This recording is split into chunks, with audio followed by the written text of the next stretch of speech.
आधे दिल परदेसी नू तेनू नित दा रोना पै जाऊगा।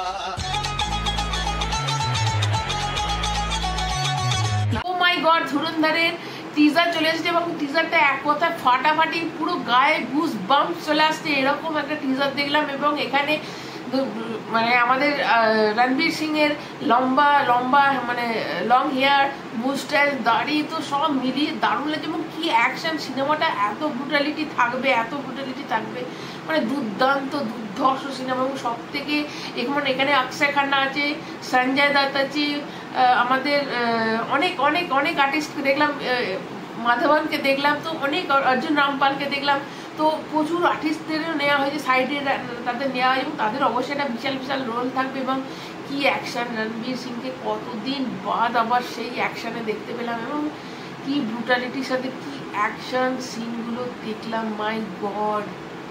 এবং তার থেকেও যেটা বড় কথা, এই সিনেমার রিলিজ ডেট যেটা দিয়েছে সেটা হচ্ছে 5 ডিসেম্বর। মানে জানো, ওই দিন দি রাজা সাহেব রিলিজ করছে, প্রভাসের রাজা সাহেব রিলিজ করছে। এবং সেখানে কিন্তু রণবীর সিংকে স্যালিউট জানাই যে এই মানে সিনেমার সাথে প্রভাসের মতো প্যান ইন্ডিয়ার একটা হিরোর সাথে একই দিনে সিনেমা রিলিজ করছে। দেখো, দুটো ডেট আছে, একটা 5 ডিসেম্বর এবং একটা 9 জানুয়ারি। তবে 5 ডিসেম্বরই ওরা দিয়ে দিল যে এই দিনে রিলিজ করবে।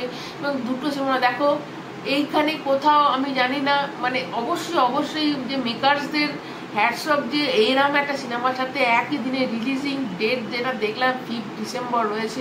কিন্তু এটাও দেখতে হবে যে বিগত লাস্ট 1-2 বছরে কিন্তু আমাদের বলিউডের যে জনরাটা সব থেকে হিট সেটা হচ্ছে হরর কমেডি জনরা। এবং সেই জনরারই কিন্তু সিনেমা আসছে দি রাজা সাহেব। তোমরা দেখেছো যে এই আমাদের ভুলভুলাইয়া বলো, যেটা সিঙ্গামের সাথে রিলিজ করেছিল, অ্যাকশন সিনেমা, এবং অর্ধেকের বেশি বলিউড অ্যাক্টর অ্যাক্ট্রেস ওখানে ছিল। তারপরেও কিন্তু ভুলভুলাইয়ার নেগেটিভ রিভিউ আসার পরও একটা বিশাল জায়গায় চলে গেছিল, বিশাল কালেকশন করেছিল। এবং স্ত্রী বলো, মুঞ্জাই বলো, শয়তান বলো, এই শয়তান সিনেমাটাকেও বলেছিল মানে একটা দক্ষিণ ভারতের সিনেমা, এটা চলবে না, কিন্তু সেই সিনেমাটাও বিশাল বক্স অফিস করেছে।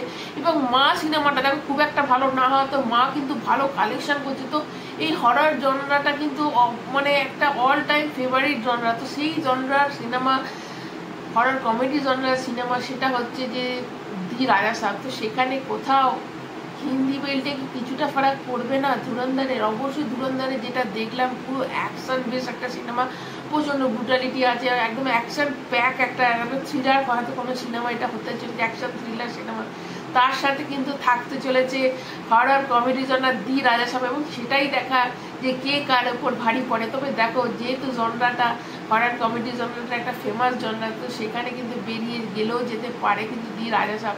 সেখানেই একটু দেখো, অনেক আগে থেকে কিন্তু দি রাজা সাহেবের ডেটটা তারা ফিক্সড করে দিয়েছিল এবং তারা বলে দিয়েছিল এই সময় একটা আমরা ভেবেও নিয়েছিলাম যে ফাঁকা থাকবে, কোনো আর সিনেমা রিলিজ করবো, তার মাঝে এই সিনেমাটার ডেটটা দিয়ে দিল হঠাৎ করে যে 5 ডিসেম্বর। তো সেখানে কিন্তু কোথাও একটা মানে একটা তো দুদিনের মধ্যে বিশাল ক্লাস একটা লাগবে।